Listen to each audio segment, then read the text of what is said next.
안녕하세요. 저는 40대 초반 여성입니다. 현재는 서울에 살고 있고 아들아이 하나를 두고 있어요.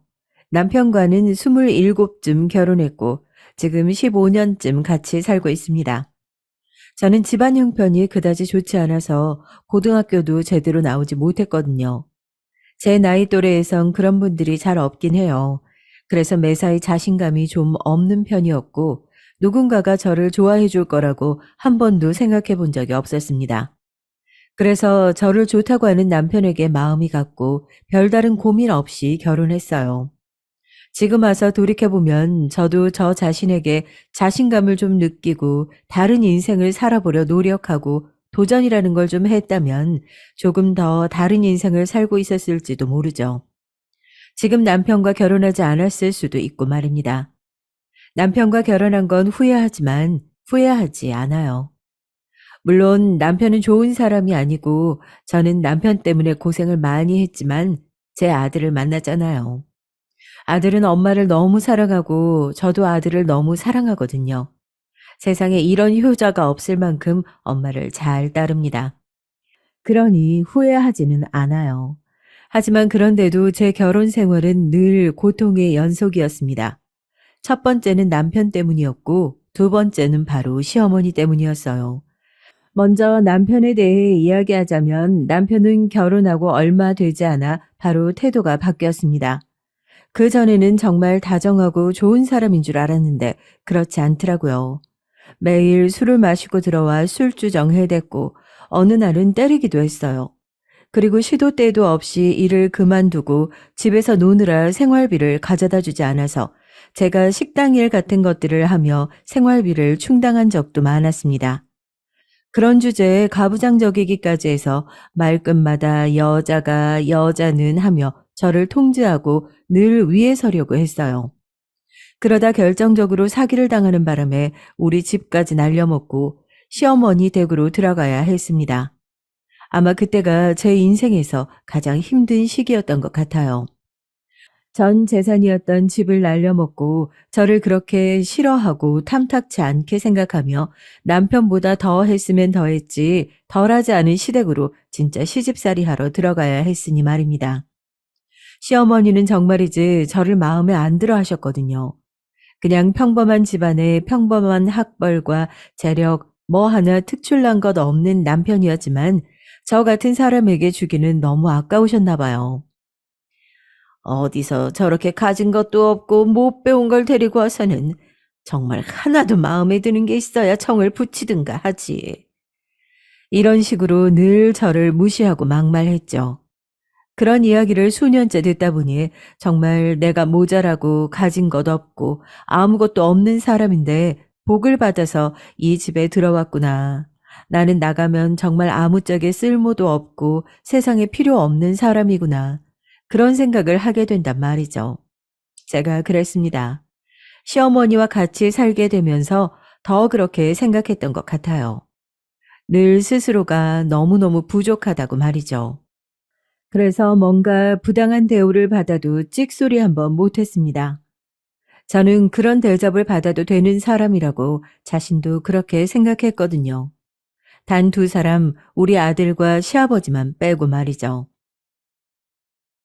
우리 엄마한테 소리 지르지 말아요.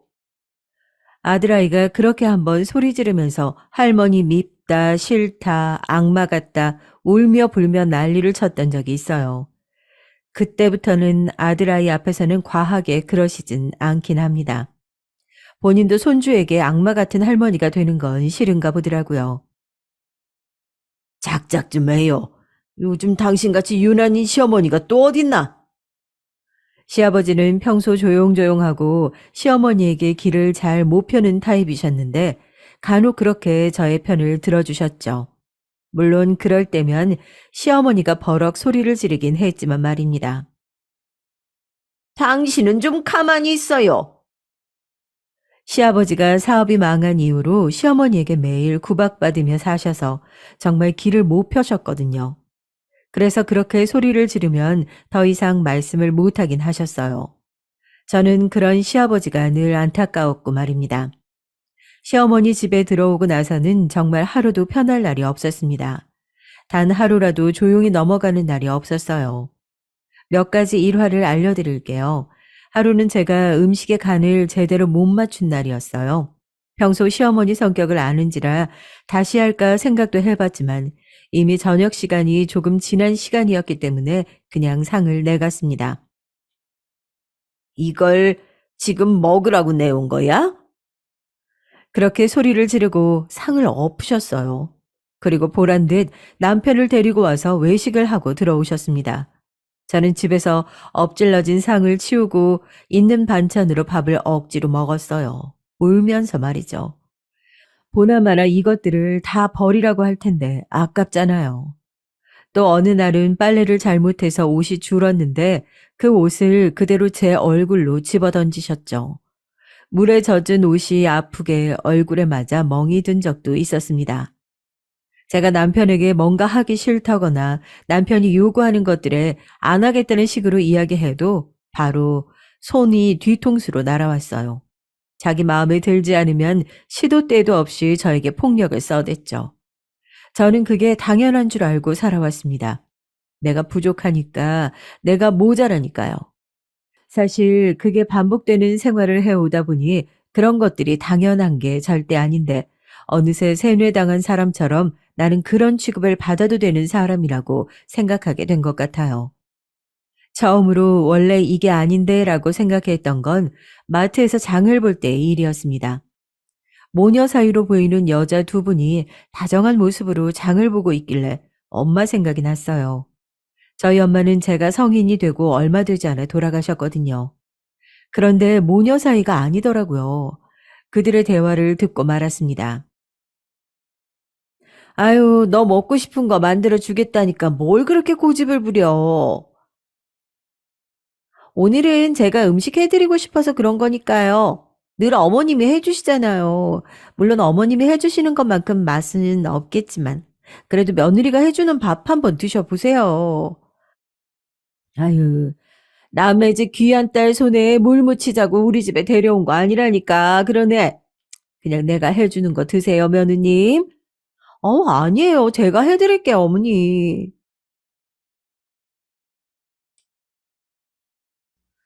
너무 다정한 모습으로 너무 다정한 대화를 나누고 있더라고요. 상상 속에서나 드라마 속에서나 존재할 것 같은 그 모습에 충격을 받고 한동안 멍하니 있었던 것 같아요. 그러다 뒤에서 저를 꾹꾹 찌르며 말을 하는 시어머니 때문에 정신이 돌아왔습니다. 너는 장 안 보고 야 여기서 멀뚱히 뭐라고 섰어? 아니 아직도 이거밖에 안 담았어? 너는 대체 제대로 하는 게 뭐냐? 응? 내가 오늘 시간 많지 않다고 빨리빨리 하라고 했지? 시어머니의 그 불호령에 죄송하다고 사과하면서도 저는 조금 전에 본 그 시어머니와 며느리가 머릿속을 떠나지 않았습니다. 그러면서 든 생각이 이거였어요. 나만 이러고 사나? 하는 건 말입니다. 집에 와서도 계속 생각이 났어요. 정말 나만 이러고 사나? 다른 집들은 다 저렇게 행복한가 하는 생각이 머릿속을 떠나지 않았습니다. 그래서 정말 오랜만에 친구들에게 연락했던 것 같아요. 사실 결혼하고 친구들과도 자주 만나지 않았거든요. 시댁에 들어와 살면서 더더욱 말입니다. 제 개인 시간을 갖게 시어머니가 저를 가만히 두지 않으셨으니까요. 야, 이게 얼마만이냐. 연락 좀 하고 살자, 제발. 근데 운주 너 고생 많이 했어? 얼굴이 왜 그래? 화장품이라곤 동네 마트에서 할인하는 제일 저렴한 것, 미용실도 머리가 너무 길어서 자를 때가 되면 가서 자르는 정도. 저에게 정말 단 하나도 투자하지 않는 저와는 달리 친구들은 예쁘고 반짝반짝 빛이 나더라고요. 예전에는 그래도 이 친구들 사이에서 제가 제일 예쁘다는 이야기도 많이 들었었는데 지금은 혼자 늙은 아줌마가 되어 있는 모습에 또 슬픈 기분이 들었습니다. 야, 그거 가스라이팅 아니야? 그게 뭔데? 요즘 사회적으로 문제가 되는 거 있어. 나 아니면 안 된다. 나 없으면 너 같은 걸 누가 받아주냐. 이러면서 멀쩡한 사람 세뇌해서 본인이 아무것도 아니게 생각하게 만드는 거. 나도 좀 그런 거 같다. 친구들이 정말 걱정하며 말해주더라고요. 요즘 그러고 사는 사람이 어디 있냐. 네 남편도 문제다. 그건 아이 교육에도 좋지 않다고 하면서요. 친구들에게 이런저런 사정을 다 이야기하는 것도 부끄러웠고, 또 혹시나 나를 무시하면 어쩌나 하는 생각이 들었던 것도 있지만, 오랜만에 친구들을 만나 그런 이야기를 하니 속도 시원하고, 또 정말 어딘가 잘못되어 가고 있다는 걸 느낄 수 있었습니다. 그리고 그날 집으로 돌아왔는데, 제 얼굴로 바로 쿠션이 날아왔어요. 너 지금 제정신이냐? 이제 곧 저녁 시간인데 밖에서 쳐노느라 이제 들어와. 이게 아주 미쳤구나, 어? 그때 시간이 4시 30분쯤이었거든요. 아직 저녁이 되려면 먼 시간이었습니다. 물론 나갈 때 점심만 먹고 들어오겠다고 이야기하긴 했지만 아주 늦게 들어온 건 절대 아니라고 생각했는데 다짜고짜 그러시니 정말 눈물이 나더라고요. 너 지금 우니? 어? 울어? 아니, 얘가 뭘 잘못했다고 울어? 눈물을 흘리는 저를 보시며 시어머니가 다가와서 제 머리를 손가락으로 툭툭 치시더군요. 엊그제 보았던 그 다정한 시어머니와 며느리, 그리고 오늘 만난 친구들의 이야기들이 떠오르면서 아, 나만 이렇게 바보같이 살고 있구나 하는 생각이 더 눈물이 났습니다. 어쭈? 이게 시위하네, 어? 안 그쳐? 뭘 잘했다고 울어? 누가 보면 내가 너 잡는 줄 알겠다. 아, 그만 울어! 잡으시는 거 맞잖아요. 처음으로 한 말대꾸였어요. 사실 말대꾸도 아닙니다. 그냥 작게 이야기한 거예요. 굉장히 소심하게 말이죠. 하지만 시어머니는 그 말을 그냥 지나치지 않으셨어요. 자기 말에 제가 토를 달았다는 거 자체에 굉장히 분노하셨습니다. 너 지금 내 말에 말대꾸했니? 시어머니는 매우 큰 목소리로 소리를 버럭 지르셨어요. 그러고는 저를 한 번 더 때리려는 듯 손을 번쩍 들을 때였습니다. 거 좀 적당히 해. 안방에 있던 시아버지가 나오시면서 말했어요. 요즘에는 시어머니가 저에게 그 어떤 짓을 하셔도 선뜻 나서서 말리거나 하지 않으셨거든요. 본인도 기력이 없으신 건지 아니면 이제 귀찮아지셨는지 아니면 저를 위해서 한마디 하면 시어머니에게 10마디를 들어야 하는 게 힘드셨는지 말입니다. 당신은 상관하지 말고 방에 들어가 있어요. 아, 집에서 이렇게 큰 소리가 나는데 어떻게 상관을 안 하나? 아, 그럼 모른 척 하든가. 이렇게 몰상식하게 구는데 어떻게 모른 척을 해? 뭐라고요? 몰상식? 시어머니가 몰상식이라는 말에 버럭 소리를 질렀습니다. 그럼 여태껏 본인이 상식적이라고 생각하고 저에게 그런 짓을 해왔던 건지 싶어서 속으로 어이가 없었어요. 시아버지는 전에 본 적 없던 단호한 얼굴이셨습니다. 그래, 몰상식. 며느리가 좀 늦었다고. 아니, 좀 늦은 것도 아니지. 아직 4시 반밖에 안 됐는데.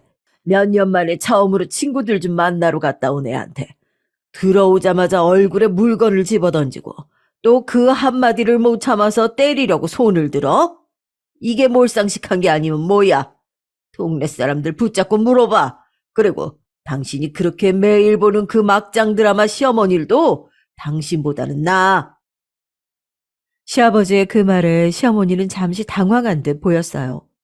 그런 모습을 보여주신 게 일단 제가 보기로는 처음이긴 했거든요.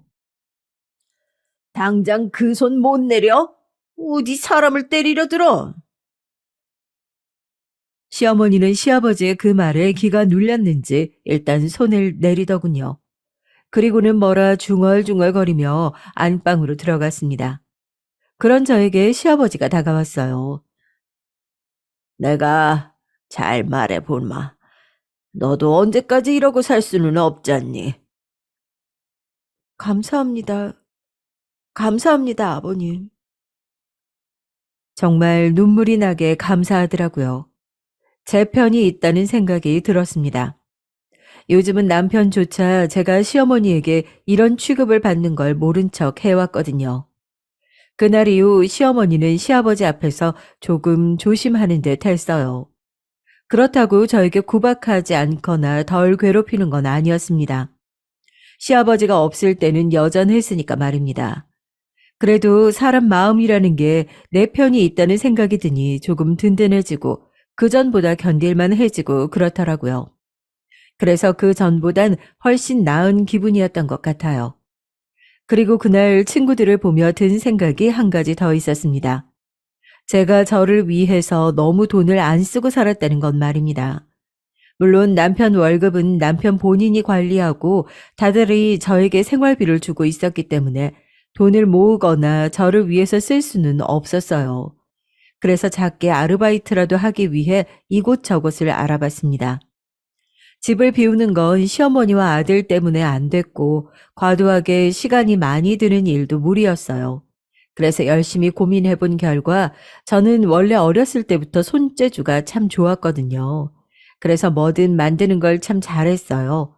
그런데 조금 찾아보니까 요즘 열쇠고리 같은 것들이 유행이더라고요. 투명하게 굳은 재를 이용해서 그걸 예쁘게 꾸며서 파는 사람들이 있는 것 같았습니다. 조금 찾아보니 재료만 있으면 시작하기 어려울 것 같지 않더라고요. 재료들을 사서 시어머니 몰래 하나 둘 만들어 팔기 시작했죠. 생각보다 어렵진 않더라고요. 그리고 요즘은 그런 걸 사고 팔 수 있는 사이트들도 많고 말이죠. 초반에는 아주 봐주지 않았는데 하나 둘 팔리기 시작하더니 어느새 하루에 4-5개씩은 팔렸어요. 큰 돈은 아니지만 제 용돈으로 쓰기에 충분했습니다. 시간도 오래 걸리지 않아서 집안일 하는 거에 크게 무리도 없었고 말이죠. 처음으로 백화점에 가서 화장품을 보고 또 홈쇼핑이나 시장이 아닌 곳에서도 옷을 사봤어요. 미용실에 가서 머리도 해봤습니다. 그런 변화들이 나타나니 시어머니가 어느 날 묻더군요. 너 요즘 바람 났냐? 뭘 그렇게 찍어 바르고 못 보던 옷들이 보이고 그래? 돈은 다 어디서 났어? 제가 돈이 어디서 나요? 애비가 한 달에 생활비 얼마 주는지 누구보다 잘 아시잖아요. 그리고 그 사람이 저 딴주머니 찰 만큼 돈을 더 줄 사람이에요? 시어머니는 그 누구보다 잘 알고 있었거든요. 남편이 그럴 사람이 아니라는 것을 말이죠. 그런데 제가 집을 비우고 어딜 나가는 것도 아니고, 그런데 못 보던 물건들은 자꾸 생기고 소비가 느는 것 같으니 궁금하긴 했을 겁니다. 하도 의심의 눈초리로 보길래 거짓말을 했어요. 저번에 친구들 만났는데 저보고 그만 궁상맞게 살라면서 이것저것 선물해 주는 거예요. 자기 안 입는 옷들도 주고. 네가 거지냐? 어? 왜 그런 곳에 나가서 그런 취급을 받아? 네 남편 체면 깎이게. 저를 걱정해 주는 말이 아니었죠. 그냥 제가 그런 곳에 나가 없어 보이면 남편이 욕을 먹으니 그걸 걱정한 거였습니다. 없다고 하소연한 건 아닌데 친구들이 보기에 제가 불쌍해 보였나 보죠 뭐. 그냥 그러고 말았어요. 시어머니도 더 이상 말을 하진 않더군요. 뭐 제가 그렇게 살고 있는 것도 사실이고 그렇다고 자기가 해줄 것도 아니니까요. 어느 정도 저금도 할 수 있고 제가 만든 열쇠고리를 잘 쓴다는 사람들의 후기를 읽으면서 소소하게 인생의 즐거움들이 생겨가고 있었어요. 물론 여전히 시어머니는 저를 괴롭혔지만 그래도 이 정도면 그 전보다 숨쉴 구멍이라도 있으니 살만하다고 생각하고 있던 무렵이었습니다. 남편이 며칠째 집에 들어오지 않았어요. 아무리 남보다 못한 사이처럼 산다고 하더라도 그래도 남편인데 그 정도는 걱정이 되잖아요. 그래서 전화도 해보고 문자도 넣어봤지만 연락이 되질 않았습니다. 그런데 시어머니는 아무 걱정이 없으신 것 같더라고요. 자기 아들이 며칠째 집에 들어오지 않는데 아무 걱정을 하지 않는 것을 보고 뭔가 아는 게 있는가 싶어서 물었어요. 어머니, 애비 어디 있는지 아세요? 제 그 질문에 시어머니는 화들짝 놀라더라고요. 그렇게 당황한 모습은 처음 봤던 것 같아요. 그걸 왜 나한테 묻냐? 아니, 애비가 며칠째 안 들어오는데 어머님은 아무 말이 없으시길래 혹시 뭐 들은 게 있어서 그러신 건가 싶어서요. 들은 게 있긴 뭐가 있어. 그냥 바깥일 하는 애 무슨 일이 있나 보다 하는 거지. 얘는 생사람을 졌네. 과하게 반응하시는 게 분명 뭔가 있는 듯 했습니다. 하지만 더 묻지는 않았어요. 어차피 다 이야기해주지 않을 것 같았으니까요. 그런 사람에게 더 물어봐야 무슨 불호령이 떨어질지 모르는 일이고 말이죠. 그리고 곧 왜 그러는지 알게 됐습니다. 남편에게 여자가 생긴 것 같았어요. 밖에서 살림을 차린 모양이더라고요. 그동안은 그래도 그걸 숨겨왔었던 것 같은데 최근에 무슨 일이 있었는지 아니면 제가 정말 우스워진 건지 숨길 생각조차 하지 않았습니다. 제 앞에서 보란 듯 그 여자와 전화 통화를 하고 아무 말 없이 외박했어요. 남편에게 여자가 생겼다는 사실에 화가 난 건 아니었어요. 물론 그것도 화가 아예 안 나진 않았지만 그래도 엄청 화가 났다? 그 정도는 아니었습니다. 제가 화가 나고 서러웠던 건 남편과 시어머니의 태도였어요. 그래, 나 여자 생겼는데 뭐? 네가 어쩔 건데? 뭐 이혼하려고? 다른 여자가 있는데도 너 같은 애랑 살아주는 걸 고맙다고 생각해. 누가 너 같은 애를 데리고 살아주니? 그 뻔뻔하고 당당한 태도였습니다. 잘못은 자기가 해놓고 전혀 단 하나도 미안해하지 않는 그 태도 말이죠. 사람을 사람 취급을 하지 않는구나. 그 점에서 정말로 말로 표현할 수 없는 서러움이 밀려왔습니다. 싸울 의지도 안 생기더군요. 그냥 이 사람들에게 나는 인간도 뭣도 아니구나 하는 생각이 드니까 그냥 이곳을 벗어나야겠다 생각만 들었습니다. 그래서 친구에게 도움을 청했어요. 집에서 10년이 넘는 세월 동안 살림만 하고 특히 저같이 산 사람은 정말 아는 게 하나도 없었거든요. 나는 네가 그 지옥에서 벗어날 수 있다면 내가 할 수 있는 도움은 다 줄게. 끝까지 응원할 거야. 친구는 그렇게 말해주며 저에게 변호사 한 분을 소개해 줬습니다. 그분은 수임료도 아주 최소로 받으셨어요. 나중에 여유가 되면 더 달라고 웃으면서 말씀하셨습니다. 최대한 증거를 많이 모으세요. 지금 은주 씨 이야기 들어보니까 은주 씨 앞에서 아무렇지 않게 내연녀에 대해 이야기하고 또 시어머니도 아무렇지 않게 학대하는 것 같은데 최대한 그런 것들을 녹음하던 아니면 문자 같은 거 남겨주든 다 남겨두셔야 합니다. 그리고 저에게 바로 주시면 제가 알아서 하겠습니다. 저는 그 말을 아주 잘 들었어요. 남편과 시어머니는 단 한 번도 제가 이 집을 떠날 생각을 하고 있다는 의심조차 하지 않았죠. 그들에게 저는 그런 사람이었습니다. 막대해도 감히 이 집을 떠날 생각을 단 하나도 하지 못하는 바보, 머저리요. 전에는 엄청나게 서럽기만 했던 그 점이 지금은 오히려 증거를 모을 수 있어 아주 좋은 점이었어요. 그들은 아무렇지 않게 제 앞에서 변호사님이 말씀하셨던 그 유책 사유에 해당하는 말들을 했으니까 말입니다. 내가 다른 여자가 생긴 건 다 당신 탓이야. 그렇게 하루 종일 집에서 밥이나 하고 자기 꾸미지도 않고 아줌마처럼 늙어가지고 그런 여자를 보고 어떤 남자가 마음이 동하냐? 내가 꾸밀 시간이나 여유를 줬어? 한 달에 정해진 생활비로 그것도 빠듯하게 주고 어디에 썼는지까지 보고받으면서 내가 어떻게 꾸미고 살아?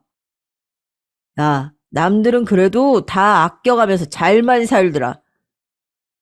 한 달에 30만 원 주는 걸로 어떻게 그렇게 사냐? 내가 너무 화가 나서 버럭 소리를 질렀더니 시어머니가 방 안으로 들어왔어요. 인연이 보자 보자 하니까 지 주제도 모르고 지 남편한테 소리를 질러? 어? 너같이 아무 쓸모없는 년 먹이고 재워주면서 데리고 살아주는 것만으로도 감사하다고 해야지.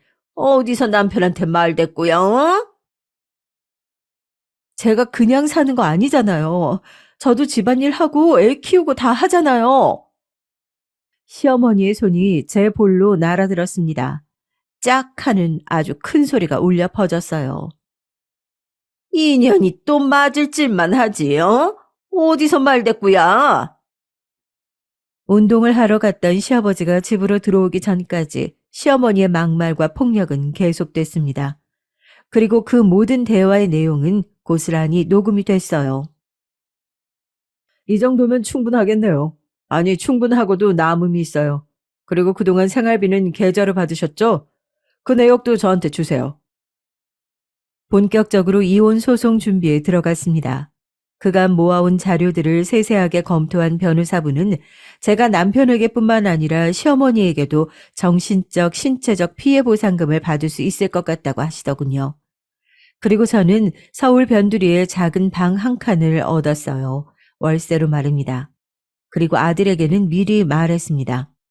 엄마는 아빠와 이혼 소송을 준비 중이고, 그리고 곧 이 집에서도 나갈 거니까 너도 준비하고 있으라고 말이죠.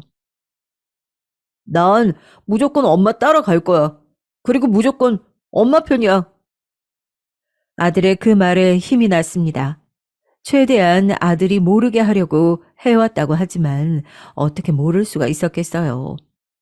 알면서 숨죽이고 방 한쪽에 몸을 수그리고 있었을 아들을 생각하니 눈물이 앞을 가렸어요. 그리고 때를 기다렸습니다. 바로 집을 나올 때 말이죠. 그리고 얼마 지나지 않아 바로 그때가 왔어요. 남편이 그 상간녀를 집으로 데려온 것입니다. 제가 없는 사이 말이죠. 아들을 학원에 보내놓고 집으로 들어왔는데 웬 모르는 여자와 시어머니가 다정하게 이야기를 나누고 있더라고요. 제가 들어서는 걸 보고도 남편은 전혀 놀라지도 않길래 처음에는 시어머니 손님인가 했어요. 뭐 그렇게 일찍 와? 남편이 그렇게 이야기하더군요. 남편의 그 아는 척에 상간녀가 저를 돌아봤습니다. 저보다 한 67살은 어려 보이는 여자분이었어요. 딱히 인물이 엄청 좋다기보다는 자신을 굉장히 잘 꾸미고 다니는 여자분이었습니다. 화장도 진했고 말이죠. 너는 일찍 들어오라고 할 때는 천천히 오더니 오늘은 내가 천천히 와도 된다고 했는데 일찍 왔네. 대체 마음에 드는 구석이 단 한 곳도 없으니 이건 원. 아, 그럼 저한테는 형님이 되시는 건가요? 제가 어안이 벙벙해서 멍한 얼굴로 그냥 세 사람을 가만히 보고 있었어요. 그랬더니 시어머니가 가까이 와서 작게 속삭였습니다. 대충 모른 척하고 방 안으로 들어가 있어. 어차피 네가 여기서 난리 쳐봐야 달라질 것도 없으니까. 시어머니는 저에게 그렇게 살벌한 얼굴로 말하고선 뒤를 돌아 그 여자를 향해 웃었습니다. 알고 봤더니 그 여자분은 집에 돈도 꽤 있는 여자인 것 같더라고요. 두르고 온 것들도 비싸 보였고 말입니다. 아마 시어머니는 저를 치우고 그 여자를 며느리로 맞을 꿈을 꾸시고 있는 듯 했어요. 저는 조용히 방으로 들어왔습니다. 그리고 짐을 쌌어요. 아이가 학원을 마치는 시간을 계산해 챙긴 짐을 들고 방 안에서 나왔어요. 이 집에서 10년이 넘는 세월 동안 살았는데 제 것이라고 할 만한 물건들은 그냥 가방 하나에 다 챙겨지더라고요. 짐을 챙기는데 그 사실이 더욱 슬펐습니다. 그렇게 방문을 열고 나왔는데 그 상간녀는 아직 가지 않고 있더라고요. 혹시 몰라 방 안에서 녹음기를 켜서 나온 게 다행이라는 생각이 들었습니다. 어머, 집 나가시게요? 그러실 필요 없어요. 저는 오빠랑 결혼할 생각은 없거든요. 제가 챙겨 나온 짐에 시어머니와 남편이 놀랐다가 그 상간녀의 말에 2차로 놀란 듯 상간녀를 바라봤습니다. 저기, 나랑 결혼할 생각이 없다고? 당연하지. 전에도 말했잖아. 아, 그거야 내가 마누라가 있어서 한 말 아니었어? 정리하면 해결될 문제잖아. 오빠, 내가 뭐가 모자라서 애 딸린 이혼남이랑 결혼을 해. 나 그러면 부모님께 재산 상속 하나도 못 받아. 가만히 이야기를 듣고 있던 시어머니가 말을 보탰습니다. 아이, 그러면 우리 아들을 왜 만나는 거니? 저한테 설설 기면서 잘해주는 게 귀엽잖아요. 상간녀의 그 말에 그녀를 제외한 모든 사람이 할 말을 잃었습니다. 웃음이 나더군요. 저런 취급을 받으면서 떠받들듯 모셨는데 정작 자신을 장난감으로 생각하는 여자에게 남편이 휘둘렸다는 사실이 말입니다. 저는 상관하지 않고 현관 쪽으로 걸어갔어요. 아니, 나가실 필요 없다니까요? 나 이 꼴 다 보고도 참고 살면 그게 정말 멍청한 게 아닐까요? 제 말에 상간녀는 잠시 생각하더니 고개를 끄덕였습니다. 하긴 바람난 여자 집으로 불러들인 오빠 어머니도 제정신은 아닌 것 같네요. 그렇지? 남편은 상간녀의 그 말에 찍소리도 못하고 뭔가 생각하는 듯 앉아 있더군요. 저에게는 손부터 들었을 사람이 말입니다. 당황했던 시어머니가 저를 향해 걸어오는데 저는 그냥 그대로 나왔어요. 그 뒤로 저를 향해 악을 쓰는 시어머니의 목소리가 들려왔죠. 야, 이년아, 너 지금 나가면 정말 가만히 안 둬? 어? 그리고 절대 다시는 이 집으로 못 들어온다. 어? 어차피 다시 들어가는 게 악몽일 텐데 그런 협박이 통할 리가 있겠어요. 저는 그대로 그 집을 나와 학원을 마친 아이를 데리고 얻어둔 그 집으로 갔습니다. 이제 엄마랑 둘이 사는 거야? 어, 왜 싫어? 아니, 너무 좋아서. 나 할머니 아빠 다 싫어. 아들의 그 말이 다시 한번 눈물이 나올 것 같았어요. 하지만 참았습니다. 그리고 그날 이후로 제 이혼 소송의 진행은 급물살을 탔어요. 그동안 시어머니에게 맞았던 것들도 증거로 남긴 것들이 많아서 이혼 소송 외에 시어머니에 대한 소송도 따로 진행할 수 있다고 하더군요. 그래서 그렇게 하기로 했습니다. 소장이 쓰여지는 동안 남편에게 한 번 더 연락이 오긴 했어요. 정말 이혼이라도 하겠다는 거야? 그럼 내가 그냥 집을 나온 줄 알았어? 그래, 어디 버틸 수 있을 때까지 버텨봐라. 네가 뭘 할 줄 알아? 애까지 데리고 나가서 혼자 사냐? 나중에 무릎 꿇고 빌면서 들어올 텐데 오래 자존심 세우지 말아라. 남편은 정말 제가 나중에 빌면서 들어갈 거라고 생각하는 것 같더라고요. 시어머니에게 온 문자의 내용도 비슷했고 말입니다. 나중에 울며 불며 잘못했다고 용서해달라고 했다간 너 내 손에 죽는다. 어딜 감히 이 여자가 짐을 싸서 집을 나가? 하고 말이죠. 하지만 그들은 얼마 지나지 않아 제 말이 진심이었다는 사실을, 그것도 아주 본격적으로 준비까지 해오고 있었다는 사실을 알게 됐습니다. 소송장이 2개가 날아갔으니 말입니다. 소장을 받은 이후로 제 전화통은 말 그대로 불이 났어요. 남편과 시어머니가 번갈아 가며 전화를 해댔죠. 우선 남편은 정말 놀란 것 같더라고요. 제가 이혼 소송을 할 줄은 정말 단 한 번도 생각해보지 못한 사람 같았습니다. 이거 진심이야? 너 제정신 맞지? 야, 지금 네가 나한테 이혼 소송장을 날린 거야? 변호사님 말씀이 그동안 당신이 너무 많은 잘못을 해서 내가 무조건 이기는 싸움이래. 그러니까 당신도 변호사를 구하든 아니면 얌전히 소송을 당하든 해. 나는 절대 합의해 줄 마음이 없어. 당신 괴롭힐 수 있을 만큼 괴롭힐 거니까. 야, 여보. 남편이 다급한 목소리로 불렀지만 저는 전화를 그대로 끊었습니다. 그리고 시어머니 전화는 받지도 않았어요. 그 목소리조차 소름 끼치게 듣기 싫었거든요. 그랬더니 장문에 문자가 와 있었습니다. 야, 이년아, 네가 지금 제정신이야? 빌어도 용서해 줄까 말까 한 판국에 감히 시어머니를 소송을 해? 구구절절 욕뿐인 문자였어요. 쌍년이네, 뭐 재수 옴붙은 년이네, 죽일년, 미칠년. 그 엄청난 내용들의 문자도 바로 변호사님께 전송했습니다. 참 멍청하신 게 우리에겐 다행이긴 한데 라고 하며 혀를 차시더라고요. 그리고 또 며칠의 시간이 지났습니다. 사실 저는 그동안 정말 편안하고 꿈 같은 며칠을 보냈거든요. 제가 늦잠을 자도 뭐라고 하는 사람도 없고, 또 제가 집안일을 조금 미뤄도 아무도 소리를 지르지 않으며, 여유롭게 커피 한 잔을 할 수 있는 시간을 가질 수 있게 된 이 모든 환경이 정말이지 꿈만 같았습니다. 너무 행복했어요. 억만금을 줘도 다시 그 집으로 돌아가고 싶지 않을 만큼 말입니다.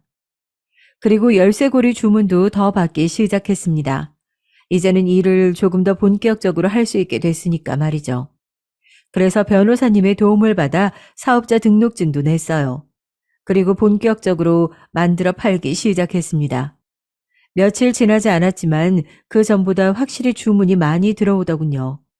사실 그동안은 하루에 만들 수 있는 개수가 정해져 있다 보니 주문을 조금밖에 안 받기도 했고 말이죠.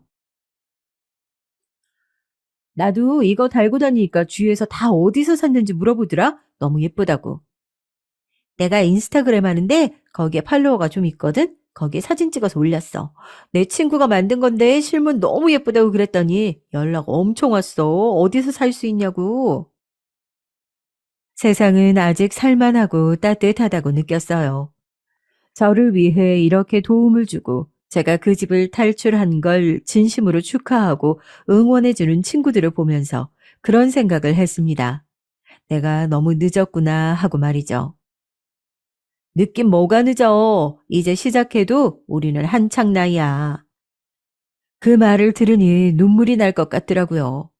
그렇게 주문이 들어온 열쇠고리도 배송하고 친구들과 만나서 많은 이야기를 듣고 온 날 밤이었습니다.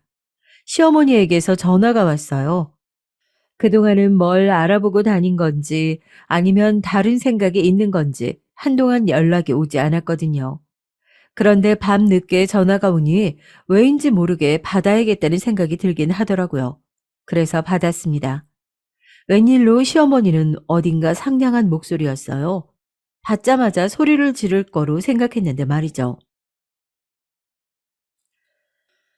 우리가 안 볼 땐 안 볼더라도 그래도 오랜 시간 가족이었는데 마지막으로 얼굴 한 번은 봐야 하지 않겠니? 식사라도 한 번 하자. 그동안 네가 내 밥상을 다 차려줬으니 이번에는 내가 음식을 하마. 집으로 오거라. 처음에는 거절할까 생각도 했었어요. 하지만 시아버지와 인사도 하고 나오지 않았던 것도 생각이 났고 어차피 끝나는 마당에 그래도 한번 얼굴 보고 인사는 해야겠다 하는 생각이 들기도 했죠.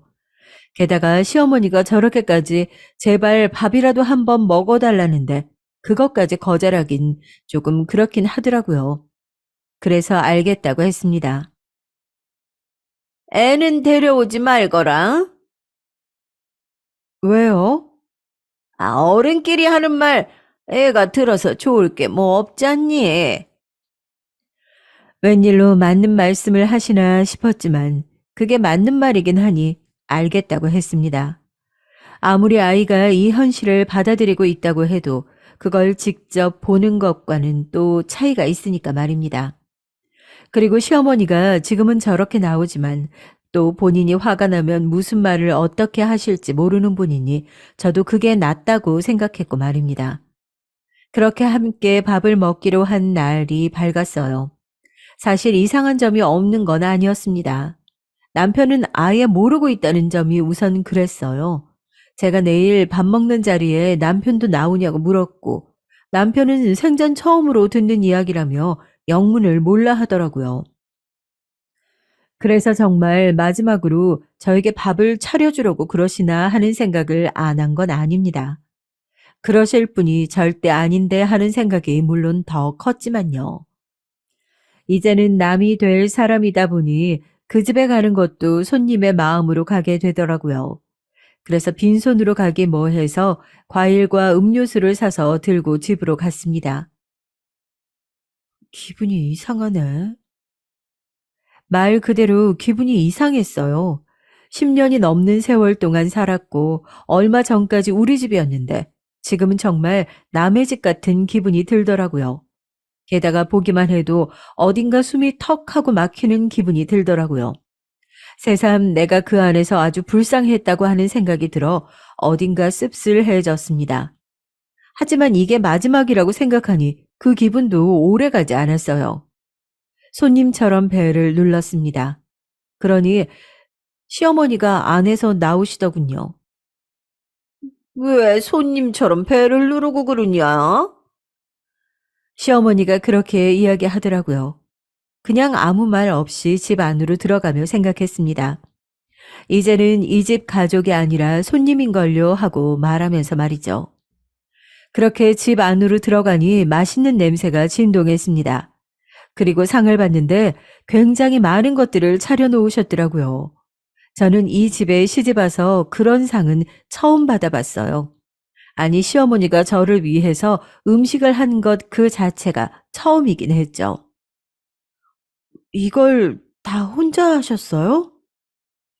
그냥 순수한 놀라움에 그렇게 물었던 것 같아요. 분명 이러실 분이 아닌데 놀랍긴 했거든요. 그랬더니 시어머니는 상당히 상냥한 얼굴과 말투로 웃으면서 그렇다고 하더라고요. 사실 저는 사람이 한순간에 그렇게 변하는 게 가능하다고 생각하지 않았거든요. 제가 오랫동안 봐온 시어머니는 더더욱 그랬고 말이죠. 그래서 그냥 소송을 취하해 달라고 부탁하려는 거거나 혹은 다시 집으로 들어오라는 말을 할 줄 알았습니다. 그리고 어느 정도는 그 예상이 맞긴 했어요. 그 소송 다 취하하고 다시 집으로 돌아올 수는 없는 거니? 내 손주도 내가 못 보고 살 수는 없고, 또 내가 반성도 하고 있다. 그리고 애비도 그 여자랑 헤어졌대. 나중에 알게 된 사실이지만 남편은 그 여자랑 헤어진 게 아니라 일방적으로 차인 거긴 했습니다. 제가 이혼 소송을 했다는 사실을 알게 된 그 상간녀는 바로 남편을 찾다고 해요. 자기는 남편과 결혼하거나 미래를 꿈꿨던 적이 단 한 번도 없다면서 말이죠. 이제 끈떨어진 이혼남이 된 거죠. 저는 시어머니의 그 말에 조용히 고개를 저었습니다. 이렇게 한 번에 모든 걸 용서하고 다시 들어올 생각이었으면 그렇게 나가지도 않았어요. 저는 수백 번, 수천 번, 아니 수만 번 생각하고 내린 결정입니다. 그리고 오늘 이 집으로 오면서 다시 한번 절대 돌아올 수 없겠구나 깨달았어요. 밖에서 보는데도 숨이 막히더라고요. 제가 그동안 이 지옥 같은 곳에서 어떻게 살았나 싶을 정도로 말이에요. 사실 제가 이렇게 이야기하면 시어머니가 바로 소리를 지를 줄 알았거든요. 그걸 감수하고 이야기한 거였어요. 다시 돌아오지 않겠다는 것을 확실하게 하려고 말이죠. 하지만 시어머니는 제 예상과 달리 소리를 지르거나 뭔가를 던지거나 하지 않았어요. 그냥 가만히 이야기를 듣고 있더니 자리에서 벌떡 일어섰습니다. 국 다 됐겠다. 일단 밥부터 먹자. 정말 평소와는 다른 모습에 고개를 갸웃하는 사이 현관 도어락이 눌리는 소리가 들리더니 시아버지가 들어오셨습니다. 운동을 하고 들어온 것 같은 차림새였어요. 시아버지가 저를 보고 화들짝 놀라시더군요. 네가 왜 거기 있냐? 뭐 집을 나가긴 했지만 그래도 못 볼 사람을 본 것 같은, 그러니까 마치 귀신을 본 것 같은 시아버지의 그 태도에 오히려 놀란 건 저였습니다. 그렇게 어벙벙한 얼굴로 말했어요. 어머님이 마지막으로 밥 한 끼 하자고 하셔서 왔어요. 아버님도 같이 드세요. 그때 주방에서 국을 들고 나오던 시어머니가 시아버지를 발견했어요. 그리고 시어머니가 놀란 듯 물었습니다. 아니, 당신 오늘 저녁 먹고 온다더니? 그거 취소돼서 일찍 왔는데, 당신 지금 시아버지가 뭔가를 말하려고 했고 시어머니가 그런 시아버지를 가로막고 제 앞에 국그릇을 탁 하고 내려놨어요. 당신 밥 먹을 거 아니면 방으로 들어가 있어요. 그리고 단호한 말투로 그렇게 말했습니다. 저는 이 모든 상황이 이상하긴 했어요. 시아버지가 들어올 수도 있지. 시어머니가 이렇게 놀라는 것도, 저를 귀신 본 듯 바라본 시아버지도 그렇고, 그리고 제 앞에 국그릇을 두는 시어머니를 보고 기함하는 표정을 짓는 시아버지도 말입니다. 네가 좋아하는 쑥국 했다. 어머니는 이거 안 좋아하시잖아요. 결혼하고 얼마 되지 않아서 쑥국을 끓였다가 뒤통수를 맞은 기억이 있거든요. 너는 시어머니 식성 하나도 아직 파악이 덜 됐냐면서 말이죠. 그 이후로는 좋아하지만 구경도 못 해본 쑥국이었습니다. 너 먹으라고 했어. 먹어. 꼭꼭 씹어 먹어라. 많이 먹어. 그렇게 말하며 웃는 시어머니를 보며 한술 뜨려고 했어요. 본인이 안 먹는 음식을 저를 위해서 했다는데 안 먹을 수 없잖아요. 제가 시어머니를 싫어하고 말고는 떠나 그건 기본적인 예의의 문제니까요. 그런데 그 순간이었어요. 아가야, 안 된다. 시아버지가 그렇게 소리를 지르며 순식간에 다가와 그대로 밥상을 엎었습니다. 저는 순간 너무 놀라 숟가락을 든 채 굳었어요. 그리고 그건 시어머니도 마찬가지였습니다. 당신 이게 뭐 하는 짓이야? 시어머니가 소리를 질렀고 제가 영문을 모르고 있는 사이 시아버지는 제 손에 들린 숟가락마저 쳐냈어요. 그러고는 말했습니다. 여기에 뭐 넣었는지 내가 모를 줄 알아? 시아버지는 그 말에 시어머니가 그 자리에서 굳었습니다. 그리고 제 머리가 하얗게 변했어요. 며느라기 죽이려고 독약 탄 거 내가 모를 줄 아느냐고. 저는 정말 놀라서 그 뒤로는 기억이 잘 나지 않아요. 그냥 제가 이성을 잃고 쓰러졌다는 기억과 그런 저를 시아버지가 119에 신고했으며 눈을 뜨니 눈앞에는 하얀 천장이 보였습니다. 응급실이었어요. 오늘 일어난 일이 꿈이 아닌 현실이라는 점에서 한번 충격을 받았습니다. 그 일이 진짜라는 것에 말입니다. 그리고 차례대로 의사와 경찰이 왔어요. 드시지 않았다고 이야기는 들었는데 그래도 혹시 몰라서 검사는 다 진행했습니다. 단순히 충격으로 쓰러지신 것 같으니까 이거 수액 다 맞으시면 퇴원하셔도 될 겁니다. 퇴원하시면 바로 같이 좀 가주셔야 할 것 같습니다. 거기서 증언을 좀 해주셔야 할 것 같아요. 119에 신고하면서 시아버지가 소방관에게 제가 혹시나 독을 먹었을 수도 있다고 이야기했고 그 말을 들은 소방관이 경찰에 신고한 모양이더라고요. 그 결과 시어머니는 그대로 현행범으로 잡혀가셨고 말입니다. 수액을 다 맞고 경찰로가 제가 소송을 준비 중이라는 사실과 시어머니에게서 연락이 온 시기 밥을 먹자고 말한 것, 기타 등등 모든 이야기를 다 진술했어요. 진술 시간만 몇 시간이 걸렸습니다. 그러고는 경찰서를 나왔습니다. 시아버지가 입구에서 저를 기다리고 계시더군요. 미안하다, 아가. 그리고 저에게 고개 숙여 사과하셨습니다. 사실 저도 정신이 없긴 했지만 그런 시아버지에게까지 화를 내고 싶지 않아서 살려주셔서 감사하다고만 말하고 돌아 나왔어요. 시어머니는 징역을 살게 됐고 그 사이에 남편에게서 여러 번 탄원서를 써달라는 부탁을 받았지만 쓰지 않았습니다. 시어머니는 살인미수로 형을 살게 되셨고 당연히 제 이혼도 바로 성립이 됐어요. 저는 꽤 상당한 양의 재산 분할과 위자료를 받을 수 있었습니다. 당연히 양육권도 제가 갖게 됐고 말이죠. 아이가 알게 될까 두려워 사실 그 누구에게도 말은 하지 않았어요. 제 입으로는 말이죠. 하지만 이런 일은 어디서들 그렇게 듣고 소문이 나는지 주변에선 다들 아시더라고요. 그래서 저와 아들은 경기도 외곽으로 이사를 했습니다. 아무도 저희 모자를 모르는 곳으로 말이에요. 그리고 지금은 조용히 잘 살고 있어요. 아이도 새로운 학교에 굉장히 적응을 잘 하고 있고 저도 분할받은 재산과 위자료로 집을 얻었습니다. 경기도라 꽤 괜찮은 집을 구할 수 있었어요. 서울이면 택도 없었을 텐데 말이죠. 그리고 열쇠고리도 꽤 잘 팔리고 있어요. 생활비와 아이를 양육하고도 남을 만큼 말이죠. 물론 대단히 큰 금액은 아니지만 말입니다. 물론 그 사건의 충격이 완전히 지어진 건 아니에요. 아직도 자다가 벌떡 깨기도 하고 꿈에 저를 죽이려는 시어머니가 나오기도 해요. 하지만 대부분의 날은 조용히 평화롭게 지내고 있습니다. 그 전과 비교하면 꿈과 같은 생활을 하면서 말이죠. 제 이야기는 여기까지입니다. 시어머니는 그 안에서도 이거 달라 저거 달라 요구가 많아 시아버지가 고생하신다고 들었어요. 이제는 저와 상관없는 이야기지만요. 남편도 소문이 다 나는 바람에 직장을 옮겨야 했고 시아버지는 조금 안 된 기분이 들지만 남편은 업보라고 생각합니다. 그게 맞고요.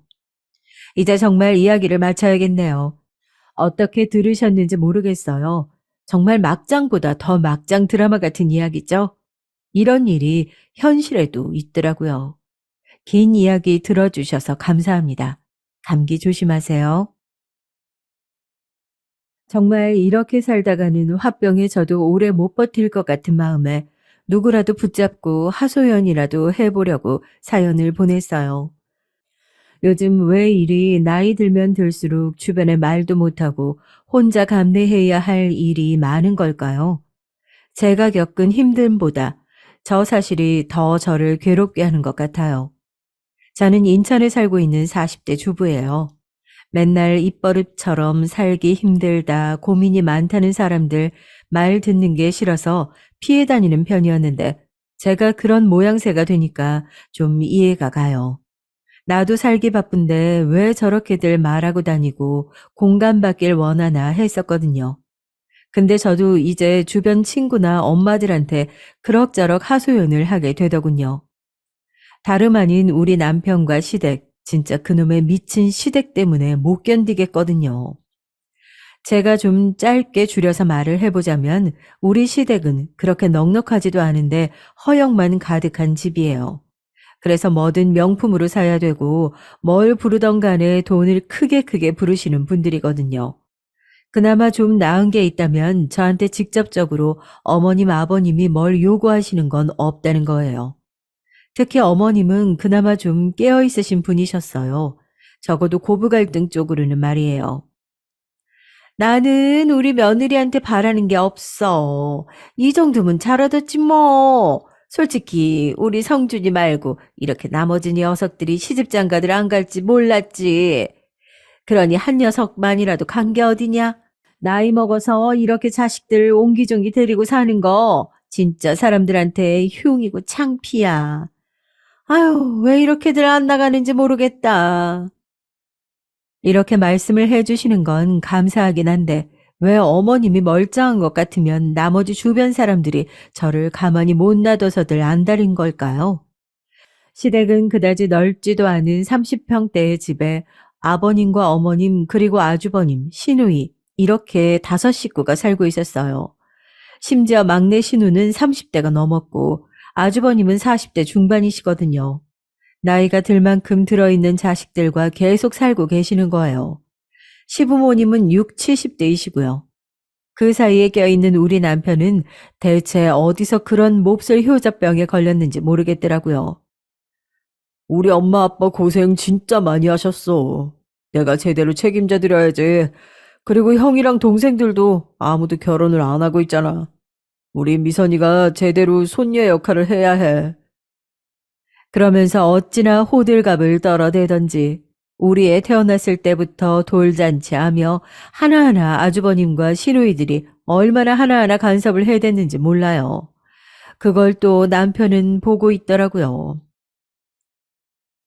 우리 형이나 동생들은 자식이 없고 조카가 얘 달랑 하나뿐이잖아. 얼마나 귀하겠어. 예뻐서 그러는 건데 당신이 좀 이해해봐. 나도 처남네 애 태어났을 때 그렇게 축하해줬잖아. 남편은 제 사촌 남동생 돌잔치에 가서 30만 원을 내고 온 것을 그렇게 생색을 내더라고요. 오죽하면 이 사실을 지네 집, 그러니까 시댁 갔을 때에도 거들먹거리면서 자랑을 하는 거예요. 그쪽 처남이 아들 하나밖에 없는 집이더라, 엄마. 그래서 그런지 손님도 많지 않았어. 내가 그나마 사촌 매형으로 크게 좀 쐈지. 이 사람 기 좀 살려주고 말이야. 누가 보면 무슨 한 몇백만 원 내주고 온 줄 알겠어요. 그날 갔었던 사람은 본인 혼자만이 아니라 저도 있었고요. 우리 애도 있었거든요. 세 식구 가서 보통 10만 원이 평균이긴 한데 거기서 30만 원 낸 거면 많기는 하다고 생각해요.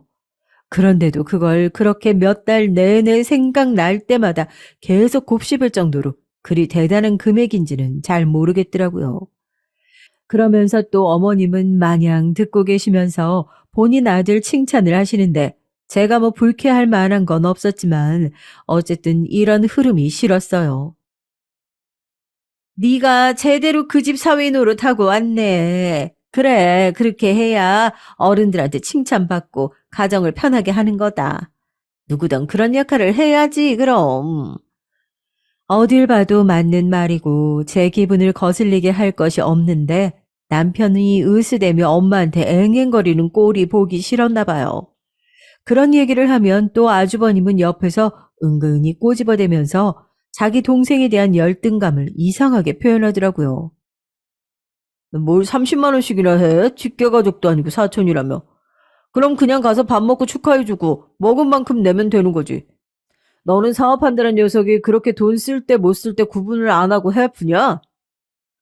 이렇게 퉁명스럽게 대꾸하는데 어딜 봐도 자기 동생을 향한 자격지심이란 건 알겠지만 저는 그 소재거리가 되어서 그런지 기분이 나쁘더라고요.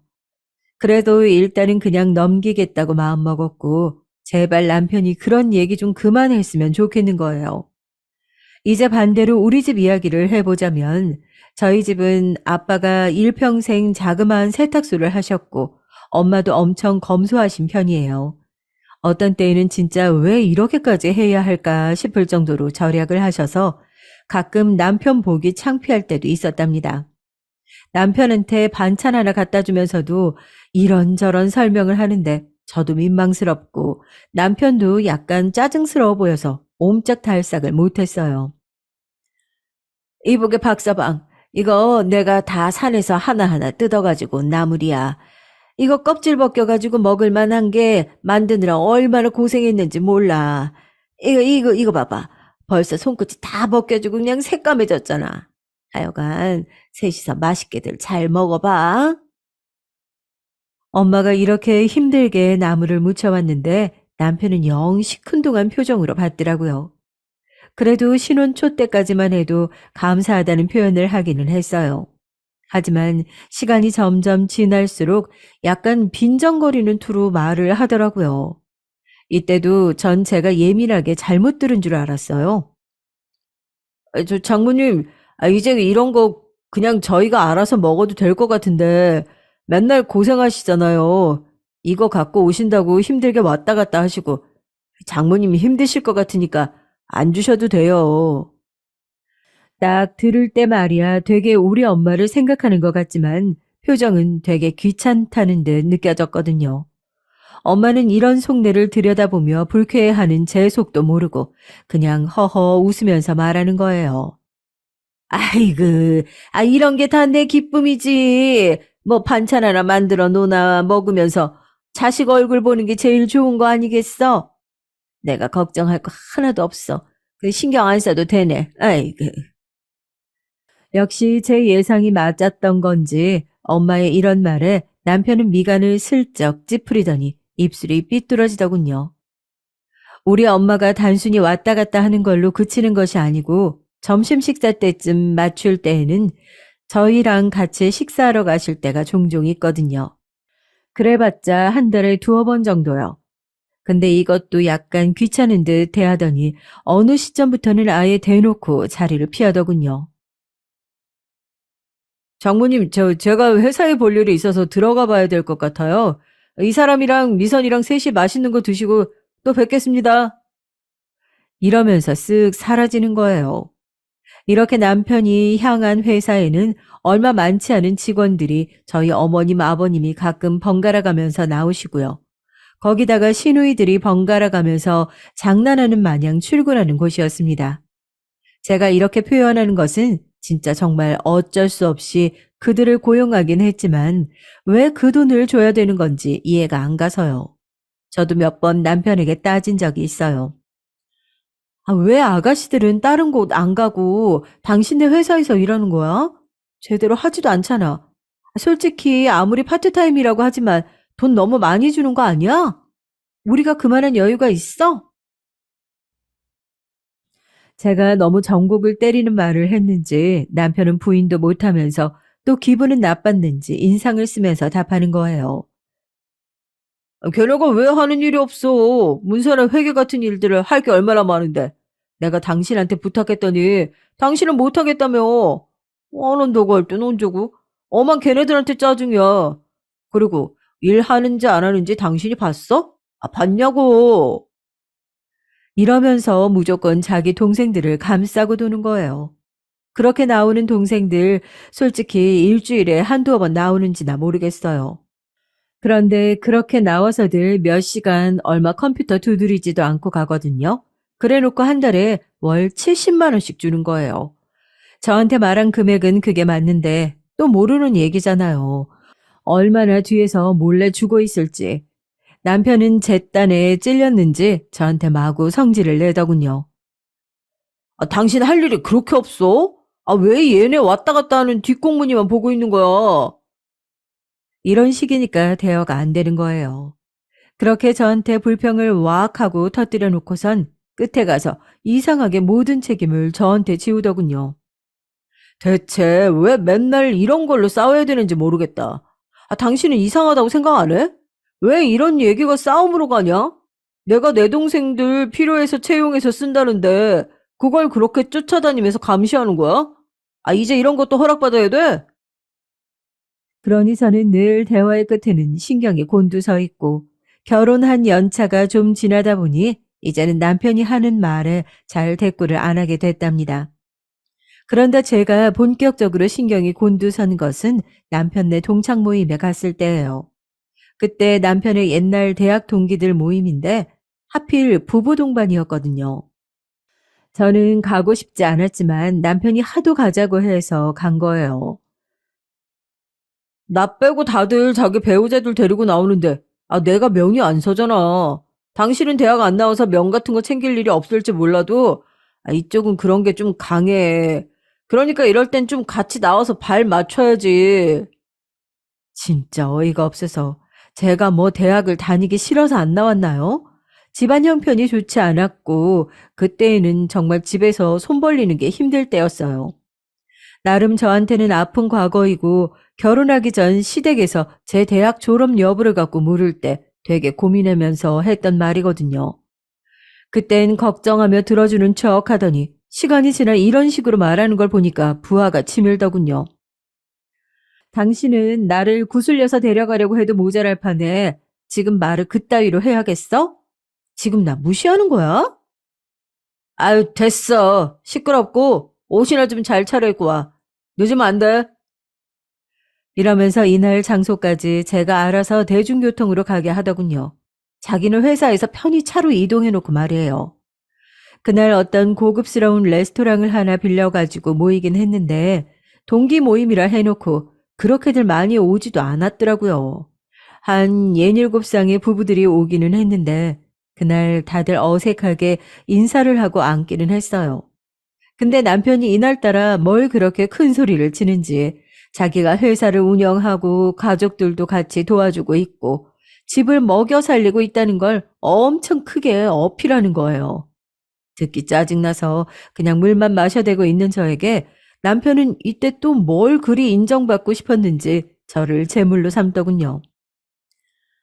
와이프도 내 동 많이 받지. 어? 나랑 결혼해서 사느라고 호강도 많이 했고 말이야. 하여간 그런데 그만큼 돌아오는 게 없으니 세상에서 제일 손해본 투자가 결혼 같아. 나는 결혼 빼고 다른 건 다 성공한 것 같은데 말이야. 이러면서 어줍지 않게 거들먹거리는 소리를 하는데 진짜 미쳤나 싶더라고요. 저도 얼굴이 벌개져서 뭐라고 받아치렸는데 남편이 알아서 막는 거 있죠? 아, 그만하고 흥분하지 말고. 내가 틀린 소리 한 건 아니잖아. 아무튼 좋은 자리 왔는데 당신도 이거나 먹어. 그만하고. 하지만 저도 약간 구질구질하게 이때 물고 늘어지기 시작한 거예요. 결국 모든 시선과 화제가 저희 쪽으로 몰려들게 됐죠. 내가 당신이랑 결혼해서 무슨 호강을 했는데? 뭘 돌아오는 게 없어. 내가 어떻게 뭘 해줘야 했는데? 이러니까 이제 맞은편 앉은 부부들이 당황해서들 말리기 시작하고 남편은 슬슬 인상을 구기더군요. 아, 이 여자가 왜 이래? 아, 왜 남의 모임 따라와서는 분위기를 망쳐? 아, 조용히 하고 마시기나 하라니까, 진짜. 이러고 있는데 진짜 너무 서럽게도 맞은편 여자가 갑자기 이걸 중지하면서 한마디 하는 거예요. 정말 차라리 가족보다 남이 낫다는 생각이 들었어요. 얘, 성준아. 와이프 데리고 와서 그렇게 말하는 게 어딨어? 같이 와줬으면 고맙게 생각해야지. 저기 그만하시고 이거 좀 드셔보세요. 아기는 몇 살이에요? 어디 맡기고 오셨나 봐요. 이렇게 급하게 화제를 바꿔주니까 저도 좀 숨통이 트였어요. 그런데 이 순간 남편이 정말 미친 짓을 해버린 거예요. 그 여자분 상대 배우자분이 얼굴을 찌푸리고 자리에서 일어나 버릴 정도였어요. 수영이, 너는 어쩜 그렇게 말하는 게 여전히 예쁘냐? 내가 그때 너랑 연애를 했어야 했는데, 하여간 눈이 잘못돼가지고, 어? 술이 웬 수지. 이러면서 저는 알아들을 수도 없는 도통 지 혼자만 하는 얘기를 떠벌리고 얼굴은 벌개져 있는 거예요. 이러니 옆자리에 있던 그 여자분 남편도 화가 나서 목소리를 높이게 됐고 분위기는 전체적으로 엉망진창이 되어버렸어요. 말씀이 좀 거북하네요. 옆에 계신 아내분한테도 실례 아닙니까? 이러니 다들 서로 눈치를 보다가 어쩔 수 없이 일어나는 분위기가 됐죠. 남편은 돌아오는 차에서도 대리기사님이 계시건 말건 저한테 내내 짜증을 냈어요. 저는 술 취한 인간 상대로 뭘 싸울까 싶어 창밖만 내다보고 있었고 내 팔자가 어쩌다가 이렇게 된 건지 눈물이 줄줄 흐르더라고요. 결혼을 후회한다느니 다른 여자를 만날 걸 그랬다느니 그따위 말들을 제 면전에 대고 아무렇지 않게 하는 인간이었어요. 내가 왜 이런 인간이랑 여지껏 같이 살아온 걸까? 과연 애 때문인 걸까? 애가 전부인 걸까? 별 생각이 다 들었죠. 처음에 결혼할 때 우리 집은 여유가 없어서 혼수도 많이 못 해왔는데 그때 남편은 사랑만 있으면 괜찮다고 했던 사람이에요. 그러더니 갈수록 우리 집이 기운다는 걸 자꾸 티내더라고요. 제가 뭘 해도 짜증만 내고 그러면서 온갖 생색은 다 냈어요. 그게 몇 년씩 깊어지다 보니 저도 한계가 오더라고요. 게다가 어느 순간부터는 우리 엄마한테도 빈정거리는 투가 느껴져서 저는 한동안 엄마로 오시지 못하게 했어요. 그냥 오지 마, 엄마. 나 요즘 박서방이랑 사이 안 좋아. 엄마 오면 내가 더 저 인간 눈치 봐야 돼. 분위기 좀 편안해질 때까지 당분간은 내가 갈 테니까 엄마는 안 오는 게 낫겠어. 이 말에 서운해하는 엄마를 보면서 진짜 내가 뭔 부귀영화를 누리겠다고 이러고 사는지 모르겠더군요. 사람은 상대적이라는데 왜 부부 중 한쪽인 저만 이렇게 수그리고 다 맞추도록 노력해야 하는지 모르겠어요. 저 정말 열심히 살았거든요. 시댁 식구들 툭 하면 전화 와서 심부름 시켜대고 우리 집에서 모이자고 하면 잘 모이기만 했어요. 그런데도 남편은 그런 부분에서 고마운 걸 전혀 모르고 당연한 줄만 알더라고요. 뭐라고?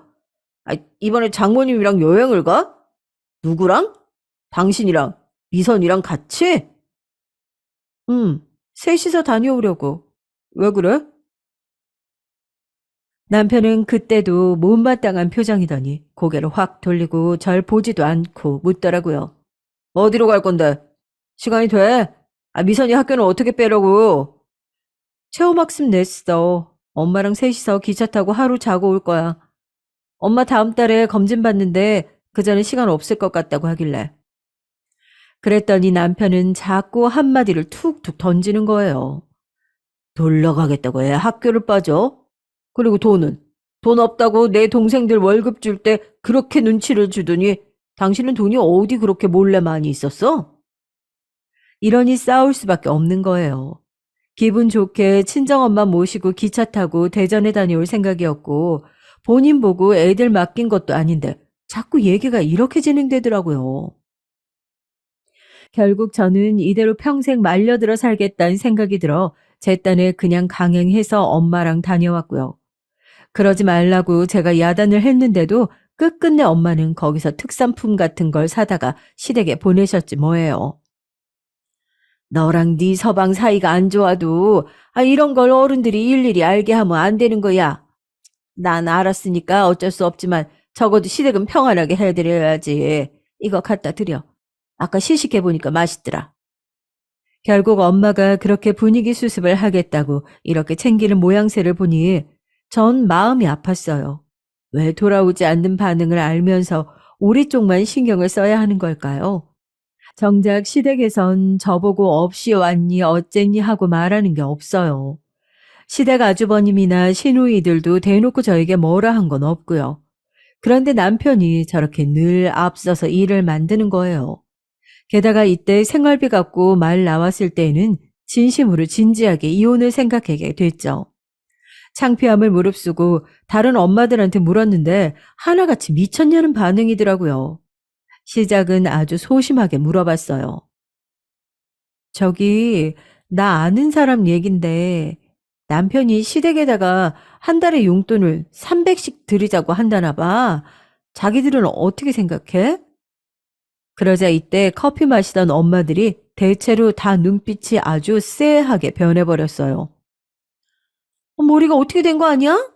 그게 성립되면 친정도 똑같이 300씩 줘야지. 그리고 그 집 생활비는 어떻게 되는데? 설마 그것보다 많은 거면 그 남편 무슨 놈의 간이 그렇게 커서 그딴 소리를 한다는 거야. 남일인데 들으면서 왜 이렇게 성질이 나냐? 이런 표현이 나오는 것도 무리가 아니고 제가 화나는 게 정상이란 생각이 들더라고요. 정말 아주 뜬금없이 대뜸 남편이 저런 말을 했거든요. 생활비를 솔직히 제가 관리하지 않았다면 남편은 저에게 굳이 말하지도 않았을 것 같은 거예요. 엄마 아버지 이제 몸도 힘드시고 그리고 우리 회사 와서 일도 도와주시고 하잖아. 아직은 두 분 도움으로 거래처 확보하는 것도 있다고. 그리고 그 연세에 한 분당 150씩 드리는 꼴밖에 안 돼. 두 분이 돈이 그 정도 든다고 하는데 어떻게 더 줄여달라고 해. 언제까지 드릴지 모르겠지만 당분간 그런 줄 알고 드리자. 전 숨도 쉬지 않고 곧장 따졌어요. 그 돈이 당신만 버는 돈이야? 내가 미선이 키우고 당신 신경 하나도 안 쓰게 해줘서 다른 곳으로 돈이 안 나가는 것은 생각도 안 하냐? 당신 부모님만 부모님이야? 그럼 우리 집은 왜 생활비가 한 푼도 필요 없는 건데?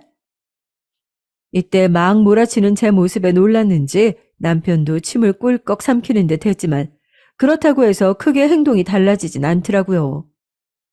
왜 그렇게 흥분해? 내가 뭐 아무것도 안 하는 두 분께 그냥 생으로 드리자고 했어? 엄마랑 아버지랑 우리 회사 와서 나 도와주기도 하잖아. 그래서 버는 거고. 두 분이 지금 둘만 사는 게 아니라 우리 형이랑 동생들이랑 같이 살고 있잖아. 5식구가 사는 거니까 돈이 많이 들 수도 있는 거지. 다른 직장인들 봐라. 누가 요즘 월급을 150씩 받아? 저 정도면 적게 드리는 거야. 남편도 뭘 준비해 왔던 건지 아주 따박따박 한마디도 지지 않고 저렇게 쏴붙이는 거예요. 저도 질 수 없어서 이때 참아왔던 서름을 다 쏟아내면서 따졌죠. 말이 되는 소리를 하란 말이야. 솔직히 부모님이 두 분 계속 일정하게 나와 계시는 것도 아니잖아. 왜 갑자기 안 드리던 생활비를 드려야 하는 건데? 월급이야, 생활비야. 이전에 두 분이 그냥 도와준다고 나와 계셨던 거 아니냐고. 그리고 당신 우리 세 가족 생활비 알기나 해? 우리 셋이 졸라매고 아껴서 200이야. 근데 부모님께 지금 300을 매달 공으로 드린다고? 남편은 말을 하면 할수록 저를 완전 악처로 몰아가면서 코너로 끌고 가는데 이때 굽히지 않고 계속 싸워댔어요. 생활비 300이라는 숫자는 정말 얼마간 저를 잠도 못 자게 할 정도로 괴롭게 하더라고요. 그런데도 중요한 건 남편은 제 결정은 중요하지도 않았나 봐요. 며칠 뒤에 그냥 저한테 웬 문자 한 통만 보냈더라고요. 이거 어머니, 이건 아버지 계좌번호. 이리로 이제 입금해드리면 돼. 날짜는 매달 잊지 말고 보내드려. 보내드린 다음에 캡처해서 나한테 보내주고. 혹시나 제가 안 보낼까봐 이렇게 증거까지 해서 보내라니 제가 기가 막히지 않겠냐고요. 이 꼴 저 꼴 다 싫으면 이혼하는 수밖에 없으니 너무 고민이 되더라고요. 하다 안 되겠어서 엄마한테 상담을 했는데 엄마도 이 부분은 어이가 없으셨나 봐요. 내가 그동안 박사방 하는 거 그냥 보고 있었다만 니네 생활비도 여의치 않다며.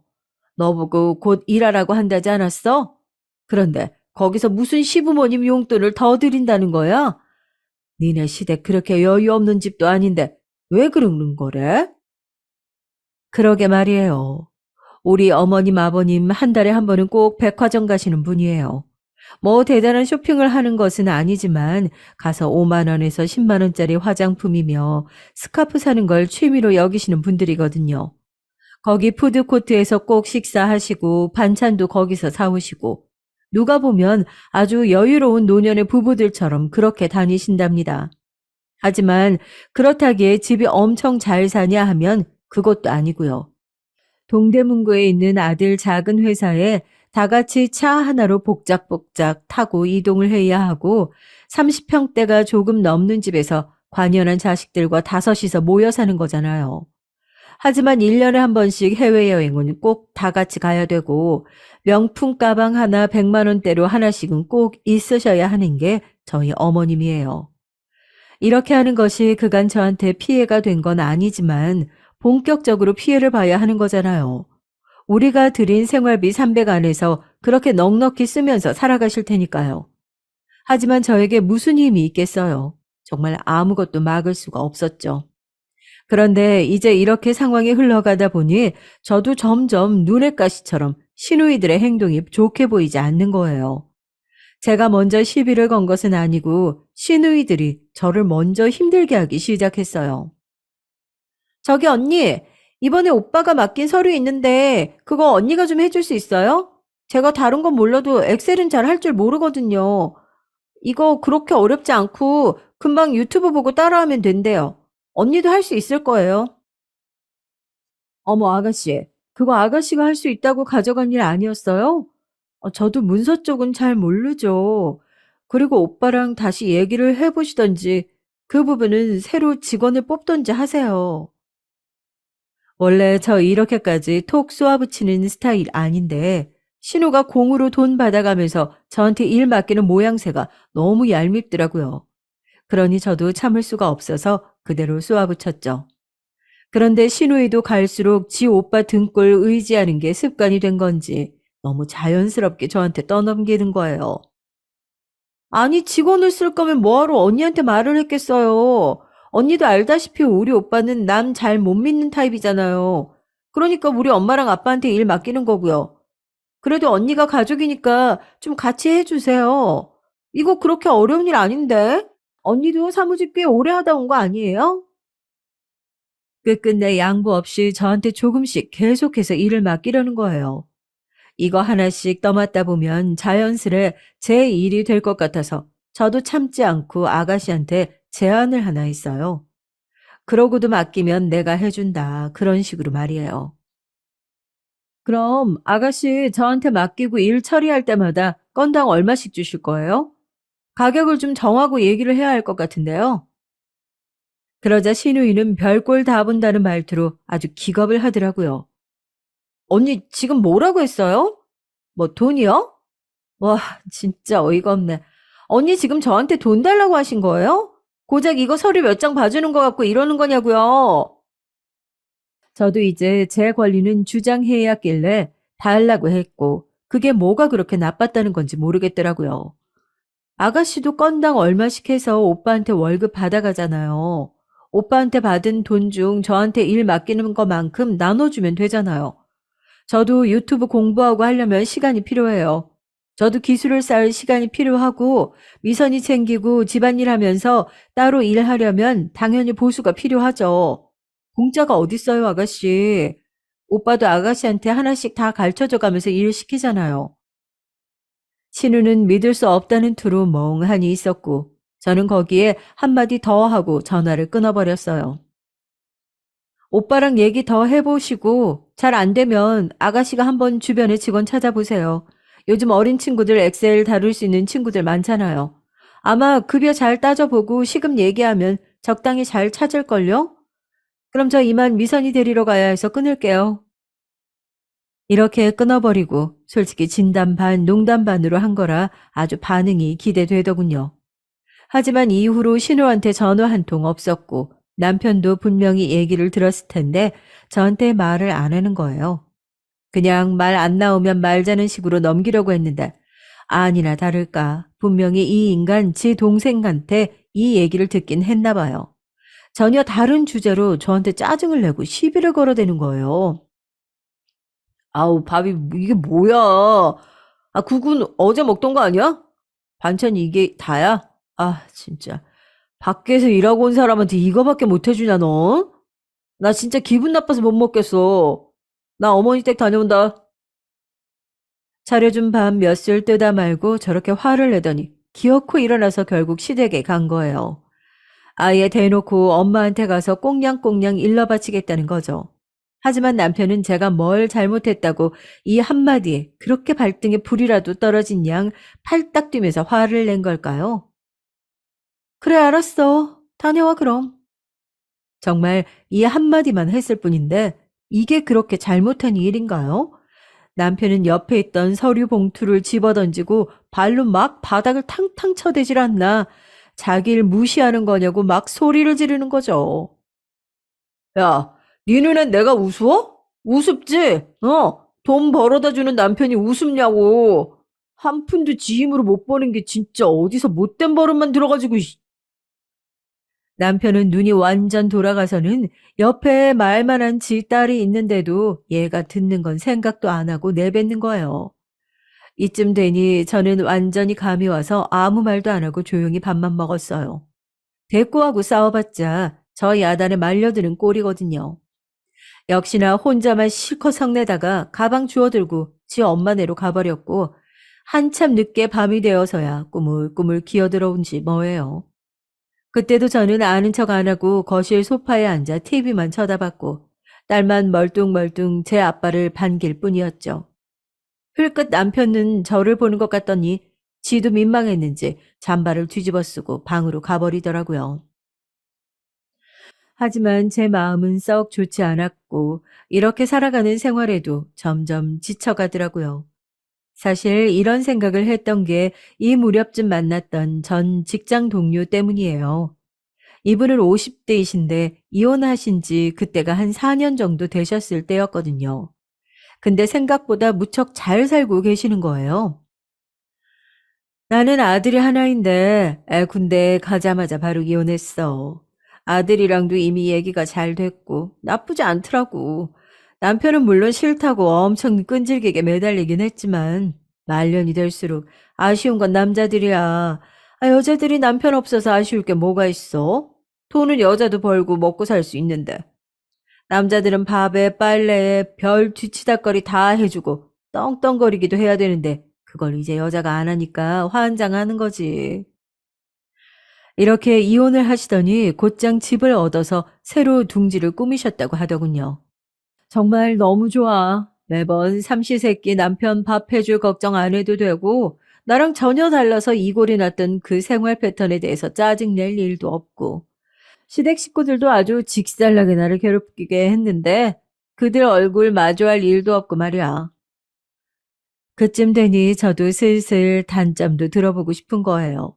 없을 리 없을 것 같아서요.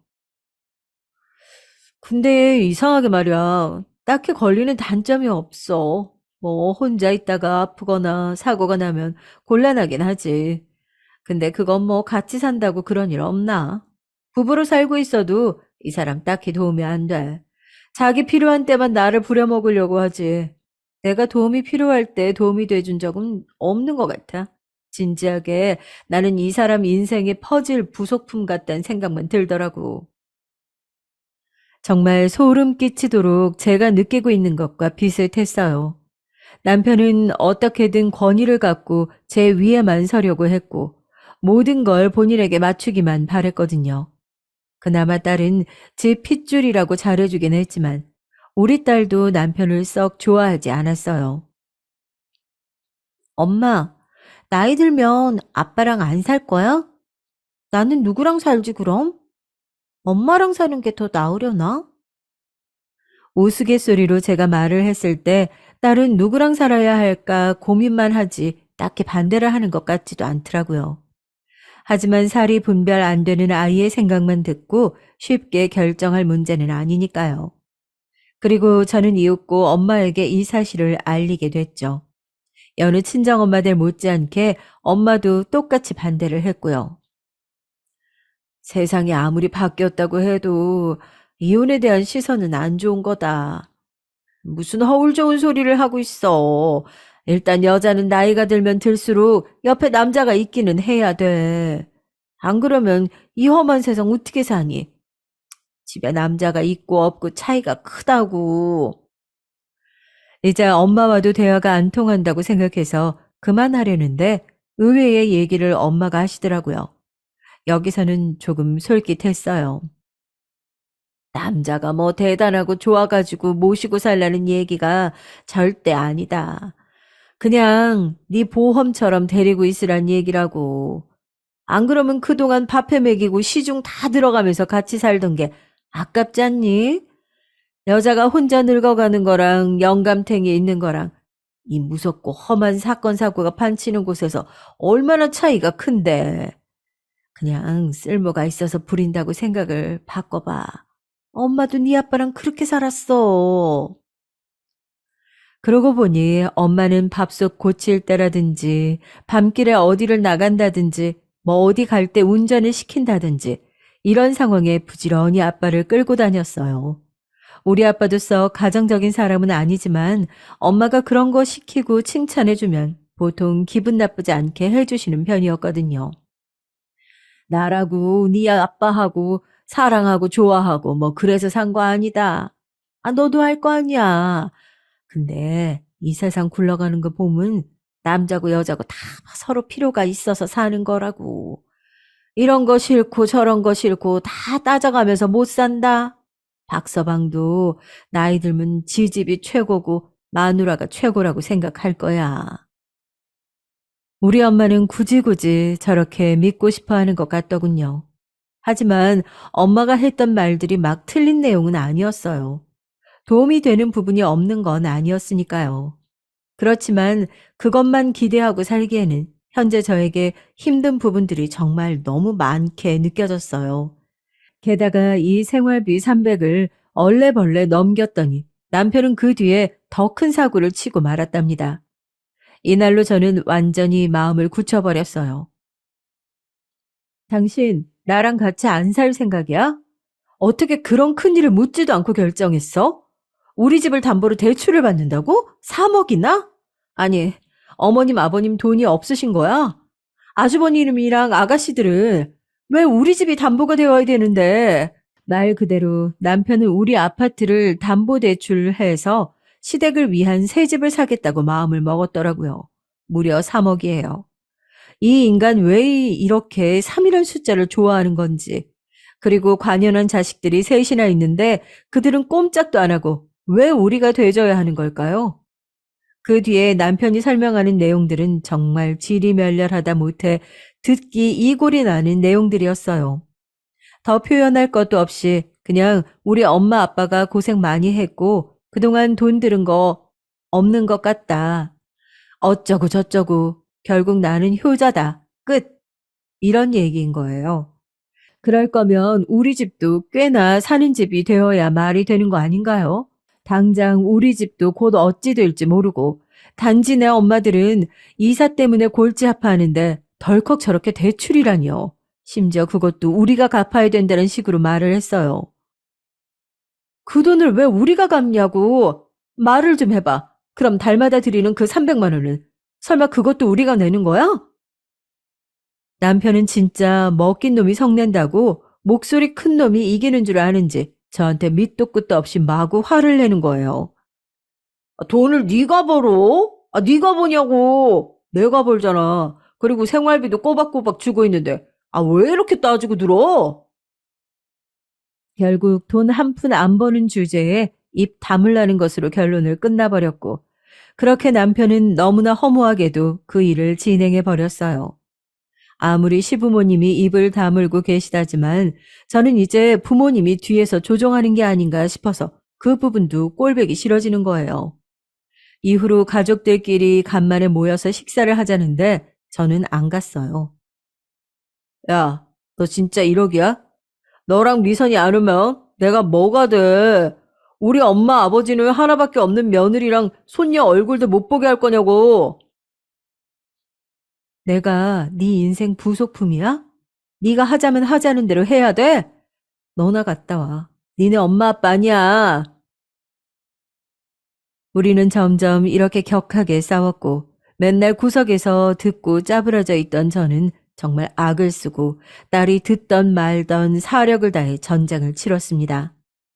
얼마 안 가 친정엄마가 허리 수술을 하신다는데 우리 딸이 하는 말을 남편은 들어놓고도 아무런 들은 채도 안 하더라고요. 아빠, 외할머니 수술하신대. 허리 많이 아프신가 봐. 나랑 엄마랑 이따가 병원 가기로 했어.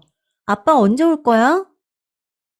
남편은 그 말을 듣고 밥그릇에만 고개를 쳐박고 있더니 우물거리면서 그냥 일어나 버리더군요. 내가 지네 엄마 무릎 다쳤을 때에는 그렇게 병원에 왔다 갔다 하면서 간병을 하고 반찬을 얼마나 해드렸는데 말이에요. 자기 기분 나쁘다고 우리 엄마 수술 소식에 입 싹 씻는 거 보니 점점 저 인간에게 환멸감이 일어나기 시작했죠. 그리고 홀로 엄마한테 다녀왔고 허리 아프다고 끙끙거리는 엄마를 보니까 마음이 너무 안 좋더군요.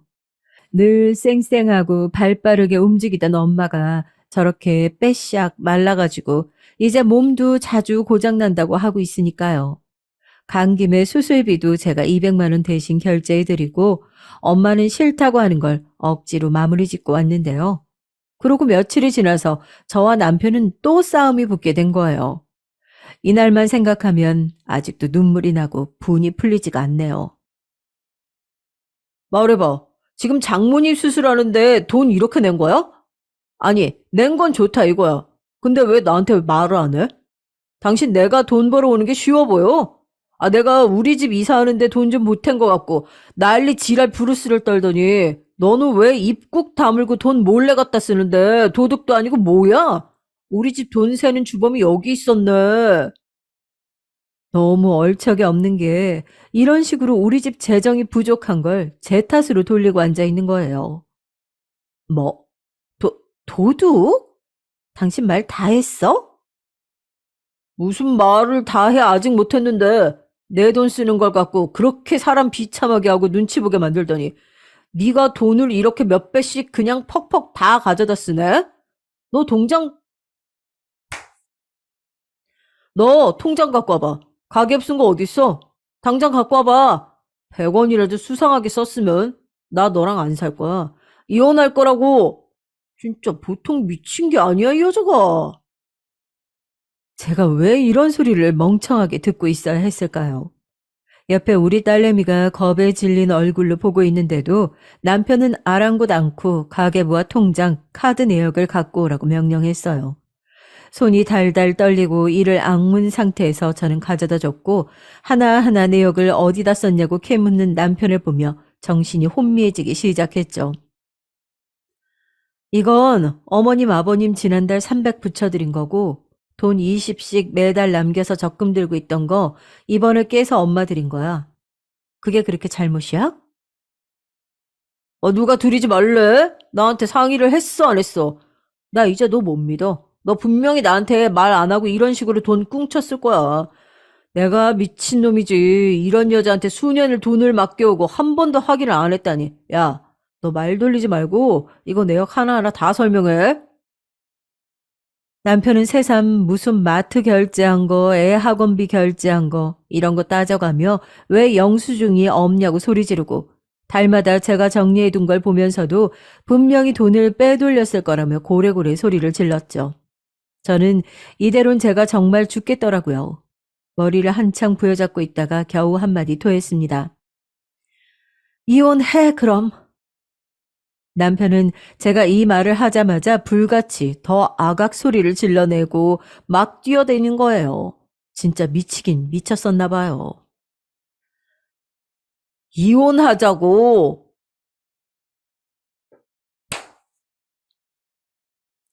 이혼하자고. 하자며.